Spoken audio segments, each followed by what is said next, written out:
Hello, welcome to Torah with Tim again from Australia, Western Australia in fact. I've decided to do this lesson from within inside my house.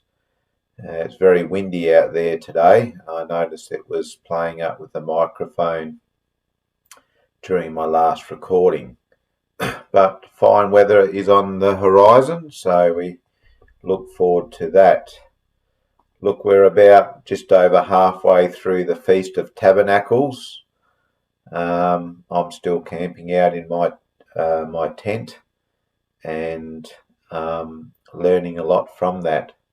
It's such a self-developing experience, being camping out in Yah's playground and hearing all the sounds of nature and the rawness of nature, and makes you really self-evaluate.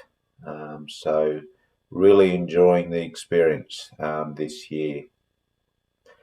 Now, what I'd like to go through today is, I suppose, verses that are misunderstood, having been written by Paul in his letters to various churches in regards to the Torah. And these verses have caused misunderstandings, and people think they mean that the Torah is done away with. And Paul has not done us any favours in regards to these letters in helping us understand things, because his writing is often hard to understand and confusing, and unless you actually know the context and what law he's talking about, it could rightly so get believers to perceive or think that the Torah is done away with. So thanks to Paul, but no thanks to Paul as well. And when I see him one day, I'll be letting him know about that to be a bit more clearer in his writings. Nevertheless, I'm going to try and clear some things up here today. And we're going to start with the book of Romans, a book that, or a letter that to the Roman church that many believers say that the law or the Torah was done away with. And I've titled this recording Romans Part 1. So if I see any other verses down the track that I think need to be addressed in Romans, I can do that through another recording and call it Romans Part 2. So the first one I want to look at is a classic or well-known one that non-Torah followers will pull out and say, look, the law is done away with. Let's go to Romans chapter 3, verse 20, and we'll go through to 23. And it says, therefore, by the works of the Torah, no flesh shall be declared right before him. For by the Torah is the knowledge of sin. But now, apart from the Torah, a righteousness of Elohim has been revealed, being witnessed by the Torah and the Nebiim. And the righteousness of Elohim is through the belief in Yeshua HaMashiach, to all and on all who believe, for there is no difference. For all have sinned and fall short of the esteem of Elohim. Okay. So all this is saying, obtaining righteousness has nothing to do with obeying the Torah perfectly. because it says in verse 23, for all have sinned and fall short of the esteem of Elohim. So none of them have obeyed the Torah perfectly, nor can we. And we all fall short. Okay? The only way it can be obeyed perfectly is through faithfulness in Yeshua. The Torah just tells us what sin is. Okay? That's its job. But our faith in Yeshua and his sacrifice makes up for where we fall short. Okay? But that does not mean that we can just go and sin and do whatever we want, because we have this grace being granted towards us, or this favour being granted towards us. Let's go to Romans 6:15 to 16. It says, what then? Shall we sin because we are not under the law, but under favour? Let it not be. In other versions it says, God forbid. Now verse 16 says, do you not know that to whom you present yourselves servants for obedience, you are servants of the one whom you obey, whether of sin to death or obedience to righteousness? Okay, so we can't go and do whatever we want, but we're saved through our faith in Yeshua. So I hope that one's been cleared up for you. Now the next one on that same chapter that we just read, a verse before, so we go to Romans 6:14. For sin shall not rule over you, for you are not under the law, but under favour. So we're not under the law, but under favour. Now, I mentioned at the start of this recording that you have to know the law that Paul's actually talking about. Now, in this case, he's talking not about the Torah, he's talking about another law. So let's go to Romans chapter 8. We'll go verses 1 and 2. There is then now no condemnation to those who are in Mashiach, who do not walk according to the flesh, but according to the Ruach. For the Torah of the Ruach of the High is HaMashiach, has freed me from the law of sin and death. See, it's a different law. It's the law of sin and death. All right, so we've got to make sure we know what law is actually being spoke about. So basically, we are set free and made clean from our lawlessness and no longer under the penalty of death prescribed for that lawlessness. Yeshua has paid that price. Okay, so that's that next verse sorted out. Now Romans 7:6 is another one. Romans 7:6 says, but now we have been released from the Torah, having died to what we were held by, so that we should serve in newness of the Ruach and not in the oldness of the letter. So, once a believer has died in the Messiah, the condemnation of the Torah that once bound him or her or them is done away with. Even as in verse 3, it says that the wife here, if you go back to verse 3, is saying that the wife is free from the marriage covenant or agreement once her husband passes away. Therefore, if that lady decides to remarry again, she can't be charged with the crime of adultery.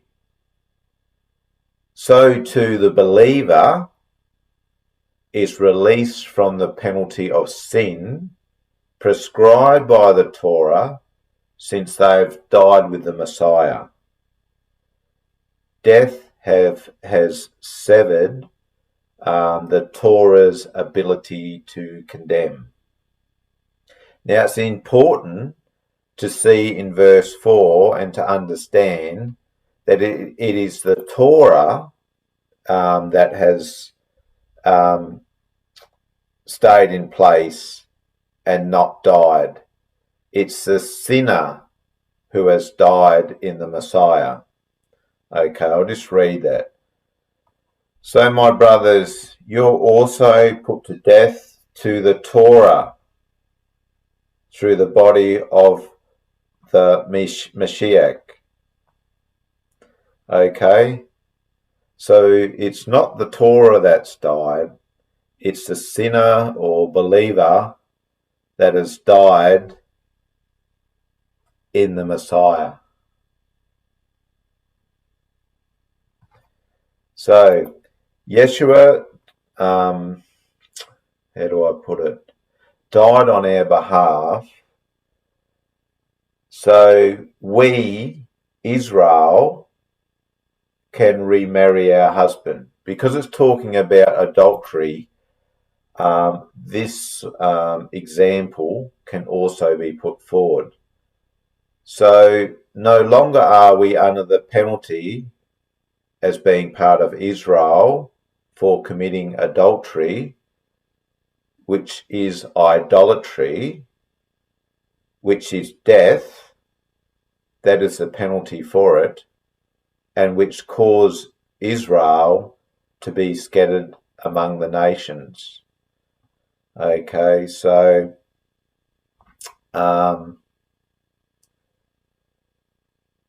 anything to do with sinning and the penalty prescribed, for example, for adultery, death, or any other sins for that matter, Yeshua has paid the price.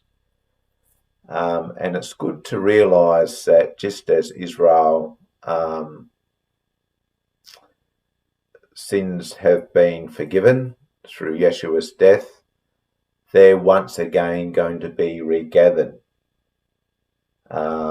And we remember of the parable of the wise and unwise virgins. Israel will have their wicks in their lamps trimmed and garments without spot or wrinkle. And I just want to quickly show you these verses that Israel will be brought back. Go to Jeremiah 16:14 to 16.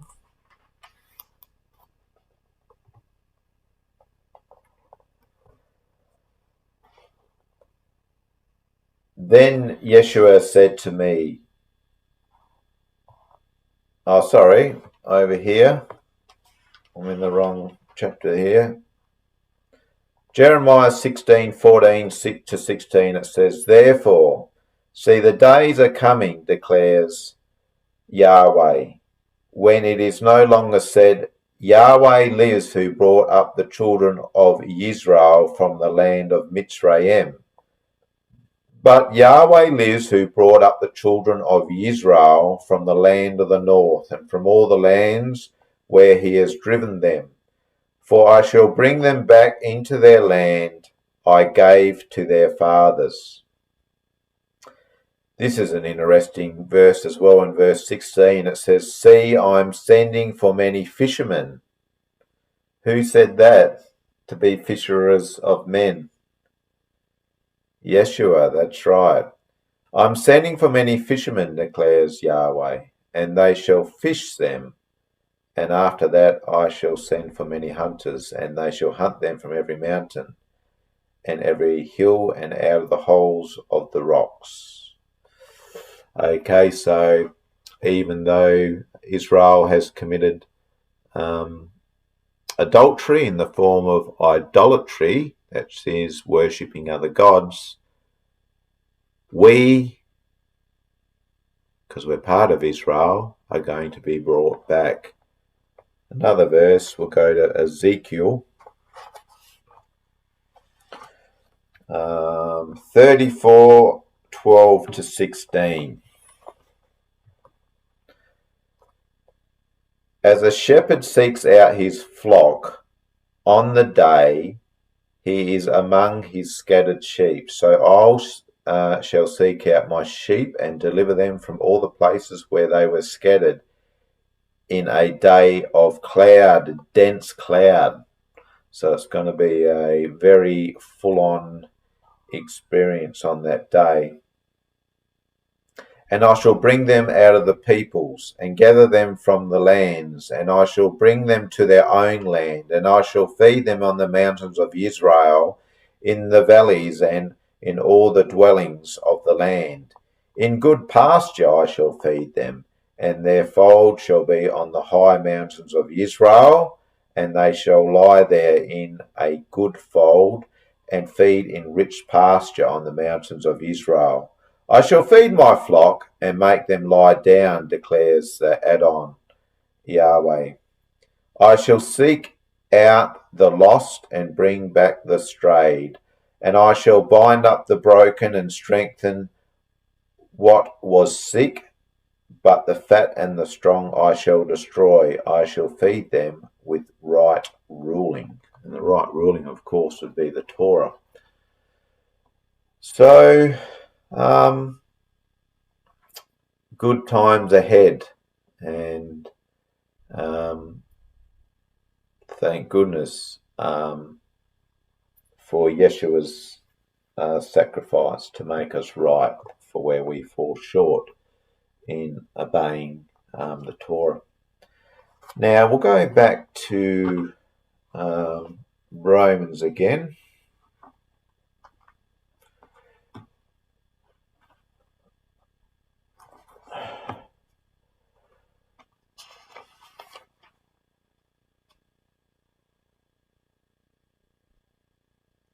And I just want to go over again that you just always got to make sure you understand what law Paul is talking about. He's not always talking about, or instruction, he's not always talking about the Torah. He can be talking about other laws as well. So I just want to show you an example of this so you can see it for yourself. If you go to Romans 7:22, and we'll go through to 24. "For I delight in the Torah of Yahweh according to the inward man." So he's talking about the Torah. There's no question in it. He said the Torah, I delight in it. But then in verse 23 says, "But I see another law in my members battling against the Torah of my mind." So he's talking about another law now, "and bringing me into captivity to the law of sin which is in my members." Okay, so he just said the law of sin. It's not the Torah, so it's a different law. And then we saw down here, which we just read earlier, in Romans 8:2, so just the next chapter over a bit. "For the Torah of the Ruach of the High in HaMashiach has freed me from the law of sin and death." Got the law of sin, and then we got the law of sin and death. and then we've got the Torah. And that's just in a few verses. He's mentioned 3 different laws. So always be careful that you know what law or instruction that Paul is actually talking about. And this is what has caused all the confusions with modern day believers, thinking that the law is done away with. Now the next one is Romans, next verse to have a look at. It's pretty straightforward explanation, this one. Romans 10:4. Now, I'll read what my version says. I use the Hallelujah Scriptures. I think it's the most accurate version. And it says, for the Mashiach is the goal of the Torah unto righteousness to everyone who believes. Okay, so some versions, the New International Version, and I believe the King James Version, often say the word end. Mine says goal. The goal is a lesser used meaning, but you got to look at the context and you got to think, well, does Paul say across the board that the law is bad? Okay, he doesn't. In so many places he says it's good. So you got to pick the right meaning. And the Greek word is telos, and it can mean end and it can mean goal. And I believe that it means goal. And to show that Paul doesn't think the Torah should be ended, go to Romans 7:12. So that the Torah truly is Kodesh, that is holy, and the command Kodesh and righteous and good. So we can't go and say in Romans 7:12 that it's all good and holy and righteous, and then flip over, to Romans 10:4 and saying that it should be ended. Okay, you got to pick the right definition of telos, and goal fits more with what Paul would have been thinking and writing. So basically, the Torah is like the tutor that instructs people to the Messiah, and then when the person accepts the fact, Yeshua becomes the Torah's goal. And this is one of the meanings behind the cryptic remark in John 1, calling Yeshua the Word, or the Torah made flesh. Okay, so make sure basically you get the right version.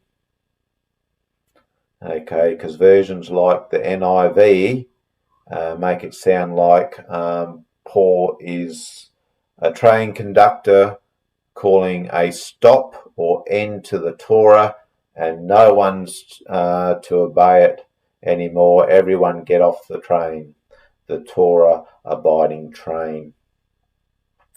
Okay, so another verse to look at that causes confusion is Romans chapter 14 verses 1 to 6. So let's read this. And receive him who is weak in belief, not criticizing thoughts. One indeed believes to eat all, but he who is weak eats only vegetables.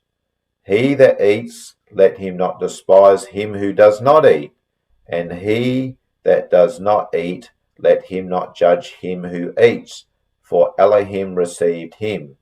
Who are you to judge another man's servant? To his own master he stands or falls, but he shall be made to stand, for Elohim is able to make him stand. One indeed judges one day above another, another judges every day. Let each one be completely persuaded in his own mind. He who minds the day minds it to Yahweh, and he who does not mind the day to Yahweh, he does not mind it. He who eats, eats to Yahweh, for he gives Elohim thanks, and he who does not eat to Yahweh, he does not eat and gives Elohim thanks.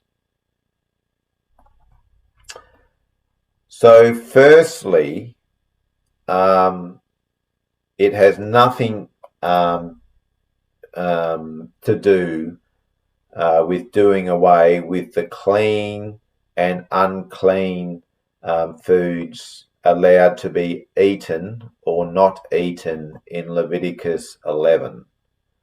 Rather, it has to do with vegetarianism versus eating meat that may have been offered to idols before it was sold to these believers. Okay, so there were some believers basically saying, well, hang on, that might have been offered to idols, or I've got proof that it's been offered to idols. For conscience sake, I don't want to eat it because it's contaminated meat, basically.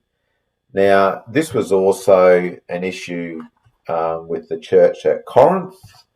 So I'll show you this to back up what I'm saying.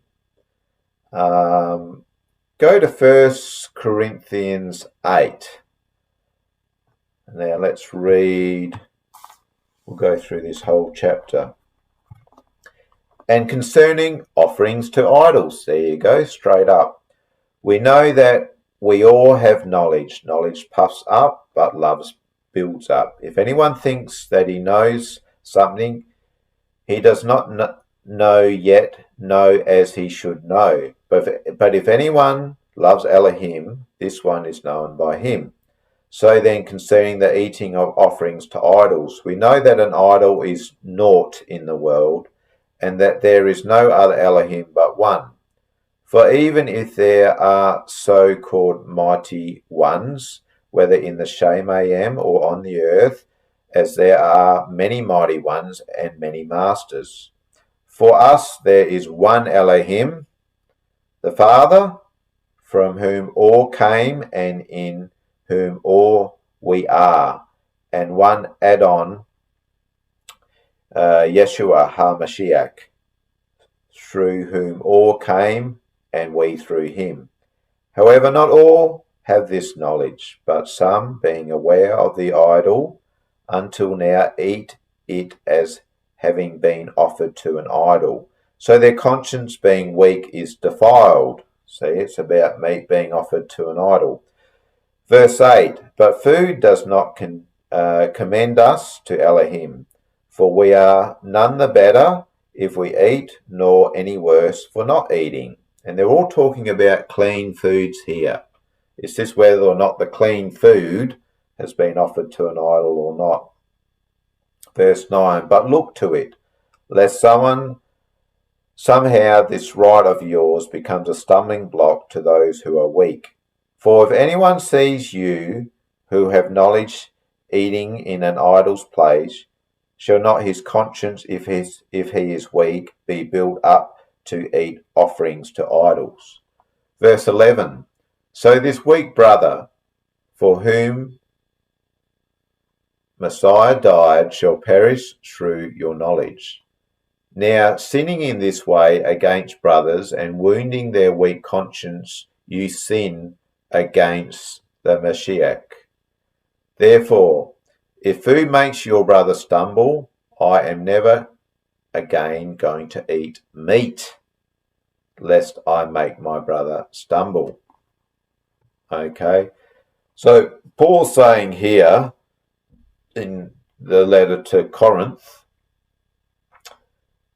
you know, some believers may not have a problem eating meat that is offered to idols, and other believers will have a problem with it. And the ones who don't have a problem with it, if by eating it they cause grief to the other believer who does have a problem with eating it, then just don't do it. Don't eat it if it's going to cause your brother or sister in Yeshua to stumble. Okay, so that explains back to Romans 14 verse 3. He that eats, let him not despise him who does not eat, and he that does not eat, let him not judge him who eats, for Elohim received him. So it's not saying that the clean and unclean food laws from Leviticus are done away with. That's not what it's saying at all. Okay, it's just all it's saying is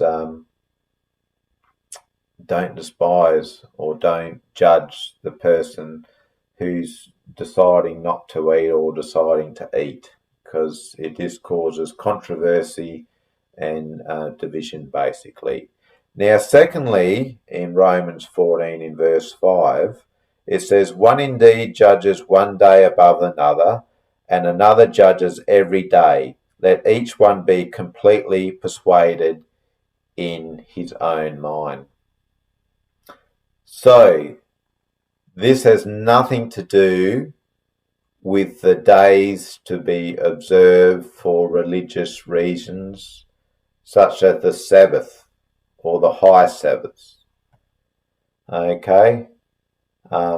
It's not saying we can decide when we can keep the Sabbath, because it's not even talking about the Sabbath. But even if it was, you can't decide when to keep the Sabbath. That's Yah's job to decide those sort of things, not ours. So that sort of rules out Sunday keepers who think they can go and keep their day of worship on the Sunday now. All it's referring to is the days in which believers choose to eat or not eat meat. Okay, and it might be because they think it's been offered to idols, or they may just be fasting from meat on those days. So all it's to do with is eating or not eating meat. So basically Paul is saying, don't let our personal opinions about whether it's okay to eat particular meats on certain days cause division among the believers. And so often I've been in Bible studies, and it's these little niggling things that believers will start arguing or debating over, and it can cause a bad feel, and that can lead to division and clashes in personality, and then people don't even want to come to the assembly of Yahweh. Anyway, I hope this has cleared up a few of those verses that have caused so much confusion. I'm sure Paul had the good intention when he wrote them, but because of translation issues, because there's been a long time between when he wrote them to our present day, because we don't understand the context, and because when Paul's talking about laws, he's talking about many different laws that he's labelled them. It's caused believers to unfortunately be confused and not follow the Torah. So I hope this has been some benefit to you guys who are listening, and I appreciate you listening to my YouTube channel. And I just ask that you stick on that narrow path, you keep doing the right thing, you keep reading the scriptures, focus on the Torah, see what you need to do, and just do it. Amen.